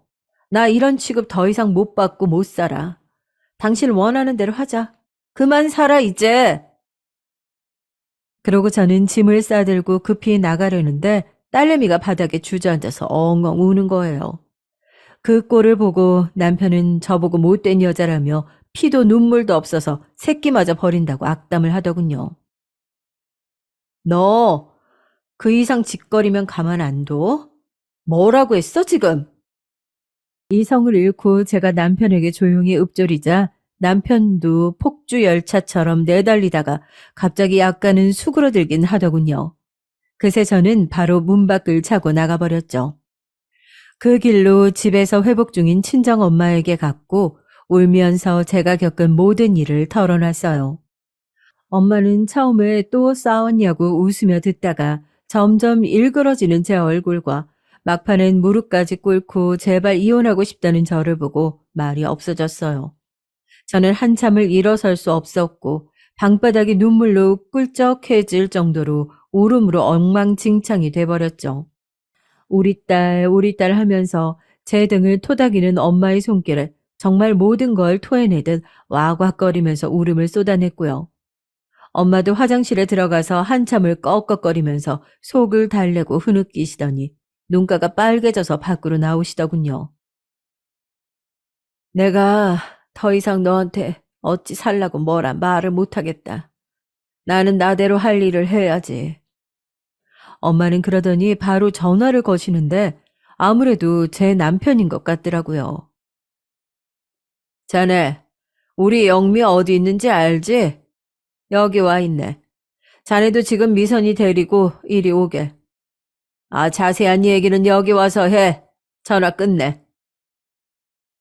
훌쩍이며 엄마한테 왜 그러냐, 왜 불렀냐 묻는데도 엄마는 불이 꺼진 주방 식탁 의자에 앉아 아픈 허리를 부여잡고 그냥 가만히 계시더군요. 아마 엄마도 결국은 이혼하라는 소리를 하겠지 싶어 많은 감상이 머리를 스쳐 지나갔어요. 처음 결혼할 때 이 집을 떠날 때 엄마 손잡고 많이 울었었는데 그리고 아기 낳고 이 집에 와서 엄마가 많이 봐줬었는데 그 끝이 이렇게 끝나게 되다니 현실이 너무 못 견디게 차갑더군요. 얼마 안 되어 남편과 제 딸은 우리 친정에 왔고 딸은 절 보자마자 울면서 와락 안겼어요. 남편은 신경이 바짝 곤두선 얼굴로 몹시 불편하다는 걸 온몸으로 티내면서 현관에 들어서더군요. 거 소파에 앉아보게. 내가 자네한테 할 말이 있어. 둘 사이에 무슨 일이 있었는지는 대강 들었어. 굳이 자네한테 따로 듣지 않아도 되네. 엄마는 웬만하면 제 남편에게 다 맞춰주고 살갑게 말하시는 편이었지만 이날은 용건만 뚝뚝 잘라 말하시더군요. 내가 하는 말 끊지 말고 그냥 듣게. 내가 그간 얘기 다 들었어. 세상 어느 집 자식이고 안귀한 자식 없는 건데 부모도 마찬가지 아닌가? 자네는 자네 부모만 중한가? 남편은 뭔가 빠직하고 화가 난 듯 하면서도 말 끊지 말라는 엄마 말에 이러지도 저러지도 못하고 얼굴만 시뻘겋게 붉히더군요. 이혼하자고 했다면서? 그럼 이혼해. 내가 웬만하면 자네가 뭐 외도한 것도 아니고 때린 것도 아니고 그냥 살게 하려고 했는데 근데 돈을 갖고 그렇게 따지고 들었다며? 우리 영미가 그동안 10년 넘게 자네 딸 키우면서 살림한 게 뭐 사기라도 쳤단 말인가? 엄마는 엄마만의 언어로 그렇게 사위를 야단치고 있었고 저는 그 뒤에서 딸을 안방으로 들여보낸 뒤 그냥 물끄러미 이 상황을 보고 있었어요. 돈 갖고 사람 멸시하는 것들은 돈으로 당해봐야 돼. 자네 그 회사 뭐 얼마나 대단해서 우리 영미를 그렇게 깔고 뭉개나? 우리 영미가 시집 보내면서 해준 거 별로 없다고 그렇게 내내 삐져 있더니 그게 이렇게 10년 넘게 갈 줄 몰랐네. 평생 갈 줄 알았으면 결혼 안 시켰지. 엄마는 그렇게 혼잣말을 하더니 얼마나 속이 상했으면 이후에 결국 그간 숨겨둔 얘기마저 남편에게 오픈해 버리셨어요. 솔직히 제가 볼 땐 좀 유치한 대처 같긴 했는데 정말 다시는 안 볼 생각으로 그렇게 엄마 딴에는 쏟아 부은 것 같았죠. 자네, 우리 무시했지? 자네 말이야. 거기 사는데 내가 나가서 일하는 그 식당 알지 않나? 그건 내가 영미 이모네 그냥 일해주는 게 아니야. 우리가 그 가게 인수해서 내가 가서 들여다보고 있는 거라고. 없이 시작해서 정말 개미처럼 모아가지고 그 건물 하나 작게 사가지고 그 식당 1층에 들인 거다. 나쁘지 않게 돈 벌고 있어. 자네도 몇 번 와봤지 않나. 내가 굳이 말할 필요가 없어서 말 안 했다만 자네 회사 해마다 뭐 얼마나 그렇게 많이 버나? 맨날 없어 죽겠다고 하고 빚까지 져놓고 그래놓고 효도한답시고 아파트 대출까지 받았다며? 누가 진짜 여유가 없는지 모르겠네 진짜.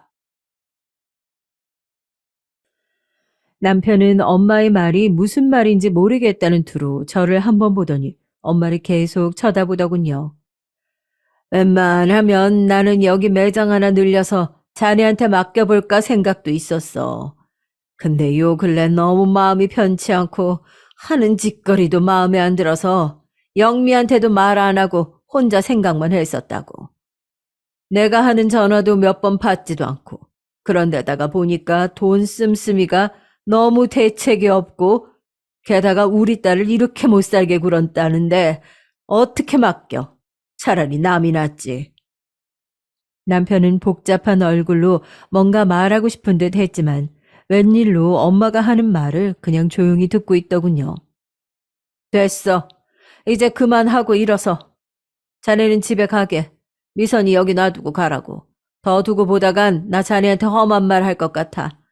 갈라서는 건 모양 안 나쁘게 소란 떨지 말고 조용히들 끝내게.